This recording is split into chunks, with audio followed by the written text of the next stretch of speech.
Joaquín José Martínez fue el primer español que logró salir del corredor de la muerte en Estados Unidos tras pasar más de 5 años condenado a muerte en Florida. Su primera condena se apoyó, entre otros elementos, en la declaración de su exmujer en su contra, en testimonios de presos que más tarde reconocieron haber mentido y en una transcripción de unas grabaciones que después serían descartadas. Un segundo juicio revisó las pruebas, dejó fuera piezas clave de la acusación y terminaron absorbiéndole. Si quieres saber más, sé bienvenido.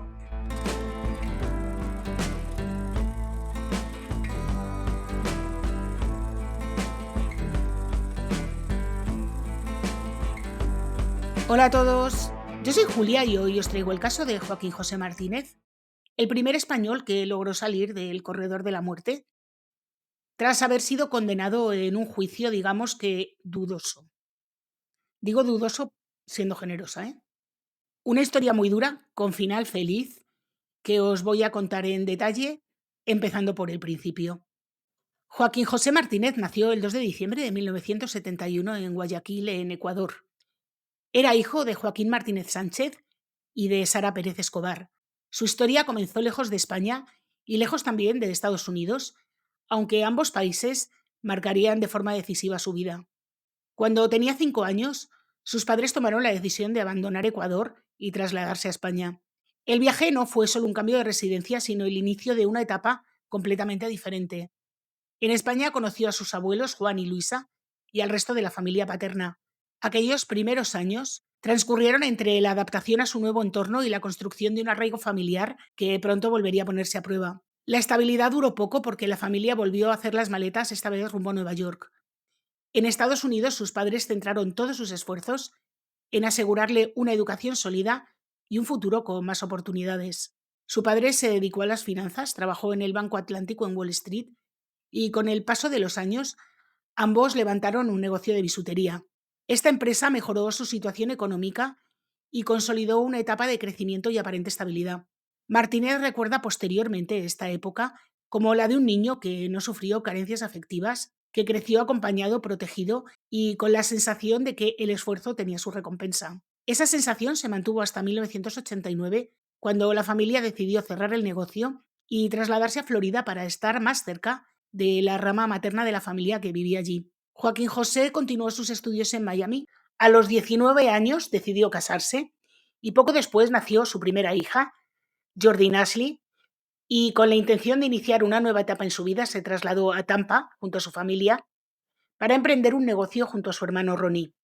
Sin embargo, un accidente de tráfico en el que se vieron implicados sus padres, su esposa y él los llevó a todos al hospital.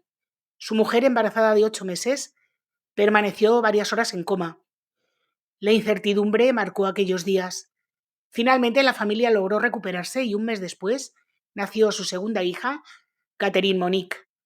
El conductor del otro vehículo no tuvo la misma suerte y falleció en el acto, y este hecho dejó una profunda huella en Martínez. Poco tiempo después se separó de su mujer, sus hijas se quedaron a vivir con su madre y aunque él mantuvo el contacto con ellas, inició una nueva relación sentimental que se prolongó hasta el 27 de enero de 1996, el día que ingresó en prisión.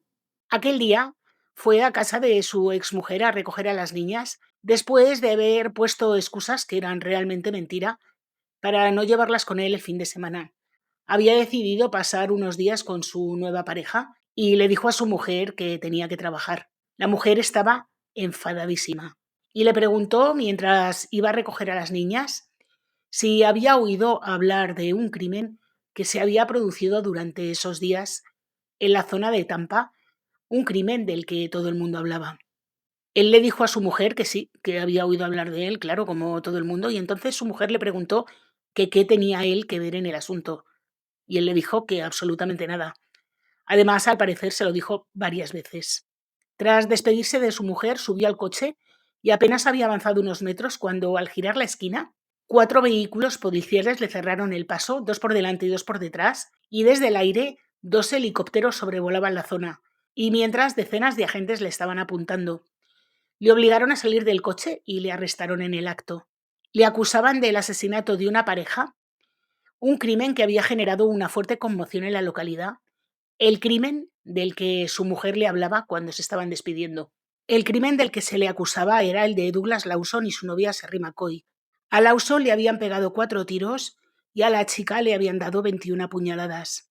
Douglas Lawson trabajaba en la empresa de comunicaciones AT&T Atlantic, pero aumentaba sus ingresos con pequeños trapicheos de sustancias. Y Joaquín José conocía superficialmente a Douglas Lawson porque había estado trabajando durante un tiempo en la misma compañía, pero en la vida jamás se había cruzado con la bailarina McCoy. Para colmo, Douglas Lawson era hijo de un jefecillo de la policía de Tampa. Desde el primer momento, los investigadores le aseguraron que tenían grabaciones que le implicaban directamente en los hechos. Su vehículo fue intervenido y se le practicaron toda suerte de inspecciones forenses, y a él lo trasladaron a una celda sin más explicaciones, más allá de que estaba procesado por un doble asesinato. Al ingresar en prisión llamó a sus padres. Estos le dijeron que estuviera tranquilo, que confiaban en que todo se aclararía bastante rápido. Él también se aferró a esa idea. Pensó que sería cuestión de horas o, en el peor de los casos, de días. Sin embargo, el tiempo comenzó a dilatarse, las horas se transformaron en semanas y las semanas en meses. Se le practicaron pruebas de ADN para compararlas con las muestras recogidas en la escena del crimen y los resultados fueron negativos. Y él pensó, bueno, pues ahora sí que sí, saldré. Pero no. Siguió en prisión preventiva a la espera de juicio. La acusación sostenía que existían unas cintas en las que supuestamente confesaba el crimen.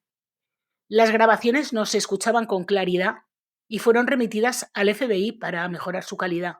Pero este análisis tampoco aportó resultados concluyentes. Ante la falta de una prueba técnica definitiva, la Fiscalía presentó una transcripción de las cintas elaborada a partir de la interpretación de su exmujer, que estaba enfadadísima con él, de agentes policiales y del propio fiscal. La mujer, además de estar enfadadísima, quería quedarse con la custodia de las niñas. A esto se sumaron los testimonios de los investigadores del caso, la declaración de su exmujer, la de una expareja que modificó su versión 24 horas antes del juicio y el relato de varios internos que afirmaron que había confesado el crimen en prisión. Joaquín José, que tenía dinero para pagarse un abogado mucho mejor, decidió conformarse casi con el primero que apareció, porque como sabía que no era culpable, pues pensaba que iba a ser todo un mero trámite. Sin embargo, el juicio avanzó entre decisiones controvertidas y lo que él consideró después graves errores judiciales. En la escena del crimen se hallaron huellas dactilares y ADN que no pertenecían ni a las víctimas ni a él. Sin embargo, ni en su coche, ni en su ropa, ni en nada de lo que encontraron en su domicilio pudieron encontrar nada, ninguna prueba de que hubiera estado allí el día de los hechos. Antes de su detención, otras personas habían sido interrogadas en relación a los hechos y ningún familiar ni amigo de las víctimas declaró conocerlo. Es cierto que 2 años antes habían coincidido laboralmente el joven que fue asesinado y él, pero no existía ninguna constancia de relación personal ni de contacto posterior. Y además es que tampoco se acreditó un móvil claro. Pese a todo, el jurado le declaró culpable. Fue condenado a muerte por uno de los asesinatos y cadena perpetua por el otro, bajo la calificación de asesinato premeditado y robo con entrada a domicilio. Al parecer había una enorme presión mediática por esclarecer este caso, porque el joven asesinado era hijo de un alto cargo de la policía y nadie se explicaba cómo era posible que el hijo de un alto cargo de la policía estuviera implicado en asuntos de sustancias, hubieran acabado con su vida y su padre hubiera sido incapaz no solo de pararlo, sino ya de detener a los culpables. Y como no había manera de encontrar a otro, pues cogieron a Joaquín José y decidieron que iba a ser él que iba a pagar el pato. Tras la sentencia, Joaquín José ingresó en el corredor de la muerte, un lugar horrible donde hay unos protocolos que es que dan escalofríos. El primer mes no pudo salir de la celda. Solo le permitían abandonar ese espacio 2 veces por semana para duchas de 7 minutos. En ese tiempo debía asearse y afeitarse por completo, y cualquier incumplimiento podría acarrear sanciones desde una paliza hasta el envío a lo que llamaban el hueco, que era una celda de castigo. No tenía derecho a visitas ni a recibir correo. La explicación oficial era que debía prepararse para estar toda una vida en el corredor. Las dimensiones de la celda, de aproximadamente 1,80 por 2,90, marcarían su perímetro del mundo. 3 veces al día recibía comida: desayuno a las 5 de la mañana, almuerzo entre las 10 y las 10:30 y cena entre las 4 y las 4:30 de la tarde, sin opciones ni alternativas. Y además los alimentos, por lo visto, llegaban mal cocinados, quemados o crudos. En verano el calor resultaba asfixiante, la humedad impregnaba paredes y suelo y el aire se volvía súper denso. Pero es que el invierno tampoco era mejor, y con el uniforme naranja, sin apenas protección frente al frío y sin puertas que le aislaran, la sensación era la de dormir a la intemperie. Superado el primer mes, comenzó a salir al patio 2 veces por semana y pudo empezar a recibir visitas de familiares los sábados. Cada desplazamiento implicaba cadenas en pies y manos y un sistema de sujeción alrededor de la cintura. Creo que lo habéis visto en las películas. Antes de abandonar la celda debía desnudarse para ser registrado, y con el tiempo aquella humillación se convirtió en una rutina. La primera visita de sus padres fue, por lo visto, demoledora. En el corredor la expresión de sentimientos podía interpretarse como debilidad, así que aprendió a reprimir las lágrimas y los gestos durante las visitas. Con sus padres evitaba hablar de su vida en el corredor y conversaban de todo lo demás, porque aquellas horas eran, dentro de lo posible, un espacio de libertad.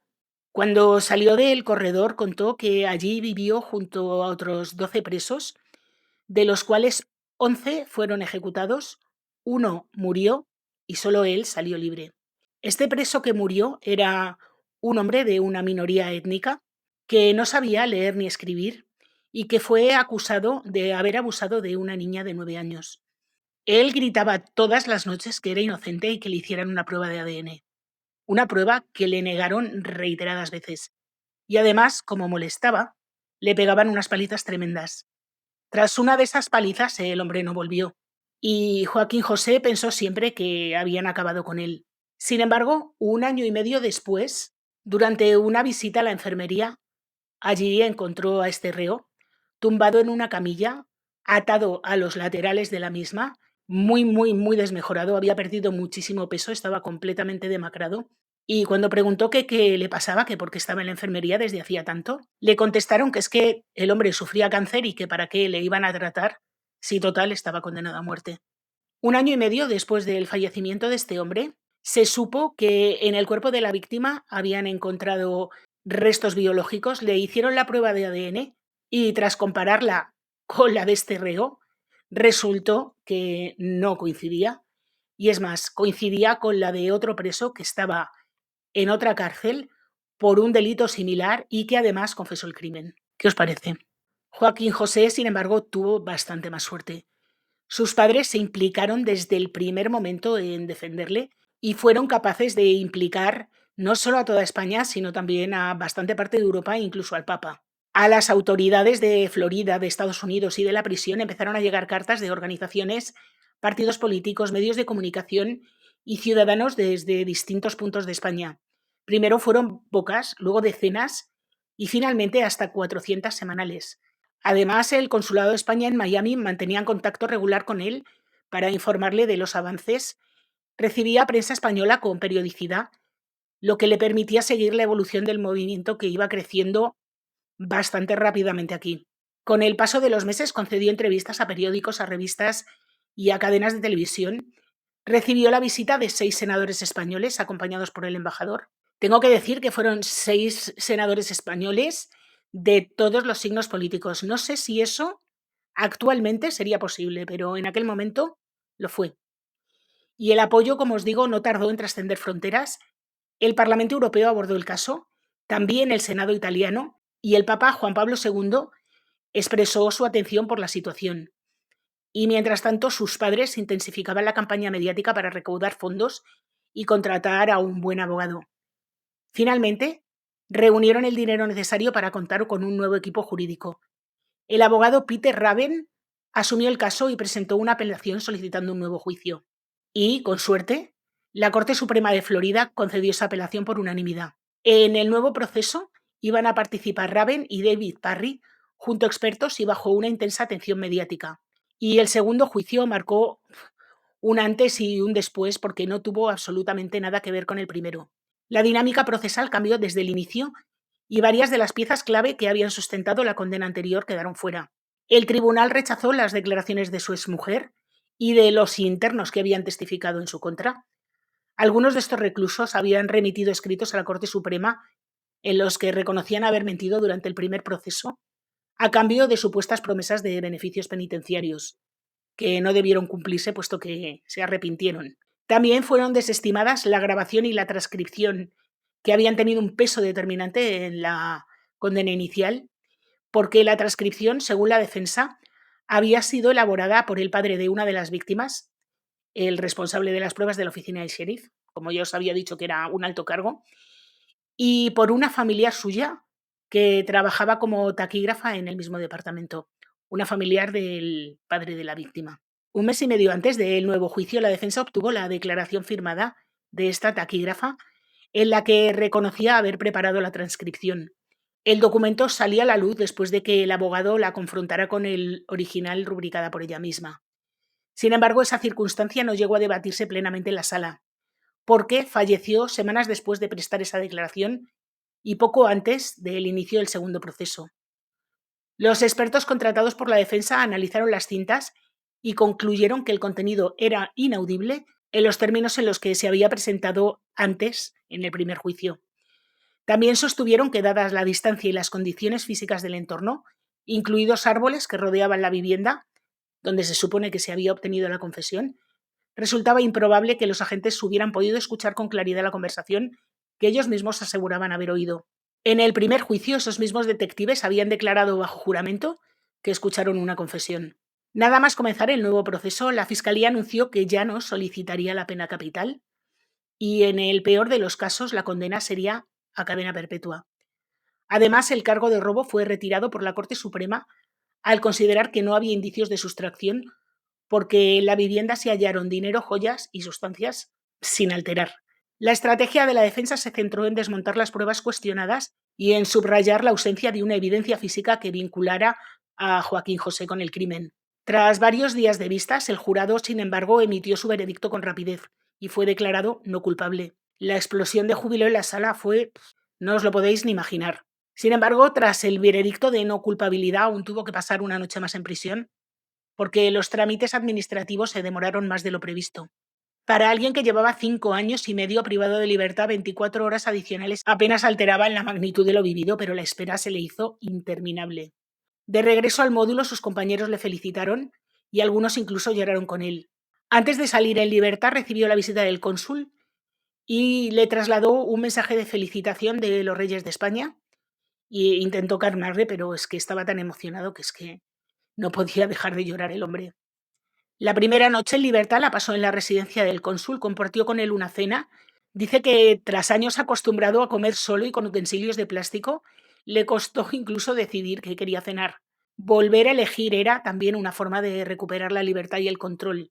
La noche siguiente durmió en casa con sus padres y poco después, con el pasaporte ya tramitado, viajaron juntos a España. Cuenta que durante el tiempo en prisión imaginó en un montón de ocasiones cómo sería regresar a España, al país que se había movilizado para lograr su absolución, y dice que la realidad superó cualquier expectativa. En el aeropuerto le esperaban un montón de personas que le habían escrito cartas, también representantes institucionales y medios de comunicación. Agradeció públicamente el respaldo recibido y, tras los primeros actos públicos, se retiró con su familia a un entorno tranquilo para descansar antes de su primera entrevista en España. Participó en un montón de programas de televisión y concedió entrevista prácticamente a quien se la pedía.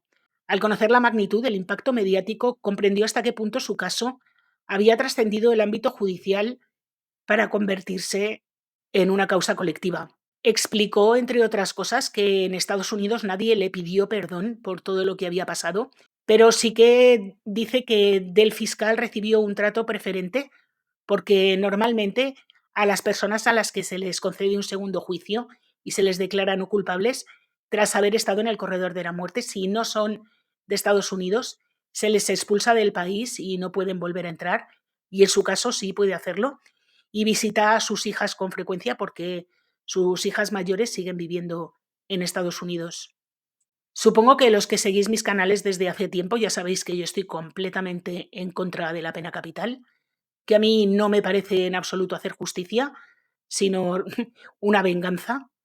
Y cuenta Joaquín José, que él lo sabe de primera mano, porque además trabaja muy activamente para concienciar a la gente de que la pena capital no sirve absolutamente para nada. Él cuenta que cuando era joven, incluso cuando fue condenado, él era un firme defensor de la pena capital porque pensaba que era la forma de hacer a los criminales pagar por todo lo que habían hecho. Pero dice que después de la experiencia y después de ver cómo a tantos inocentes se les condenaba, cambió radicalmente de opinión. Dice que incluso después de que muriera su padre, porque su padre murió en unas circunstancias horribles, a su padre le atropellaron a 3 manzanas del hospital de Valencia. Un chaval de 17 años que iba hasta arriba de sustancias se lo llevó por delante y no pudieron hacer nada por él. Dice que en un principio sintió una rabia por dentro que dice que le hubieran entrado ganas de ahogarle, pero que su madre le recordó todo lo que él había pasado y dijo: "Madre mía, no puedo caer en esto". Y incluso ha perdonado a su exmujer, ha perdonado a este chaval. Bueno, no sé, yo no sé si hubiera sido capaz, pero bueno, él lo ha hecho. Y bueno, como os decía, dice que vio que condenaban a tantos inocentes que él no puede seguir defendiendo la pena de muerte. Hay datos que dicen que desde 1973 al menos 202 personas han sido exoneradas y liberadas del corredor de la muerte tras demostrarse su inocencia. Y los estudios indican que aproximadamente una de cada 9 personas ejecutadas era inocente y que al menos el 4% de las sentencias de muerte son erróneas en Estados Unidos, porque hay países que no publican datos. Los países del mundo que más gente ejecutan son China, donde por supuesto no hay datos, Irán, Irak, Arabia Saudí y Vietnam. Pero también hay pena de muerte en Japón, donde además tienen una crueldad paralela al estar en el corredor de la muerte y es que no saben nunca qué día se les va a ejecutar. Se levantan cada mañana sin saber si será el último. Y ya por último deciros que sí, que Joaquín José fue el primer español que salió del corredor de la muerte, pero no es el único. Seguramente casi todos recordáis el caso de Pablo Ibar, que salió del corredor de la muerte, pero fue condenado a cadena perpetua. Pero hay otros casos, como el de Richard Anthony Meisner, el hijo de un militar estadounidense destinado en la base de Rota, que fue condenado a muerte en 1995 por el homicidio de un estudiante, que como Pablo Ibar fue exonerado de la pena de muerte, pero continúa cumpliendo cadena perpetua. Julio Mora, al que también le sacaron del corredor por supuestas irregularidades en el juicio y por problemas de salud mental. Nabil Nakali, un español de origen sirio que fue detenido en Yemen en 1997, acusado de liderar una banda armada. Y también se le juzgó por espionaje. A este le conmutaron la condena por 15 años en prisión. Luego Francisco Larrañaga, que fue condenado a muerte en Filipinas. Le conmutaron primero la pena de muerte por la perpetua, que eran 40 años de cumplimiento efectivo, y en 2009 fue trasladado a España a la cárcel de Soto del Real y luego a la de Martutene en San Sebastián. Y por último, Artur Segarra en Tailandia, este caso que se parece tanto al de Daniel Sancho. Bueno, pues a este también le cambiaron la pena de muerte por la de cadena perpetua. Decidme si vosotros estáis a favor o en contra de la pena capital. Yo estoy completamente en contra, ya os lo he dicho antes, es que además me parece que aunque solo se hubiera cometido un error en toda la historia en la aplicación de la pena capital, solamente con ese ya sería suficiente para que no sirviera para nada. Ay, se me ha olvidado contaros un detalle muy macabro, digamos, y es que cuando Joaquín José estaba en el corredor de la muerte, resulta que estaban cambiando el sistema de ajusticiamiento, que en aquel momento era la silla eléctrica o la horca. Y querían cambiar el sistema porque hubo fallos en la aplicación de la silla eléctrica. A uno de los reos le salió ardiendo la cabeza y murió con unos gritos y un dolor insoportable. Y a otro le falló, estuvieron intentando ajusticiarle durante casi una hora y no había manera de acabar con él. Vosotros imaginaros lo que tiene que ser empezar a dar descargas eléctricas durante una hora y no lograr acabar con alguien. Bueno, pues como estaban intentando cambiar el sistema de ajusticiamiento, les pasaron un cuestionario a los presos en el que tenían que decir si preferían que les ajusticiaran en silla eléctrica, en horca o por inyección letal. Es que más macabro no puede ser, de verdad. Qué crueldad, madre mía. Bueno, y ahora sí que sí, con este dato me despido. Espero que os haya gustado el caso. Si es así, por favor, dejarme un like, activar la campanita, comentar, compartir, suscribiros si no lo estáis, hipear el vídeo. Y recordad que tengo otro canal, Tinta Roja, donde subo vídeo todos los viernes y en este subo vídeo todos los martes. Así que hasta la semana que viene.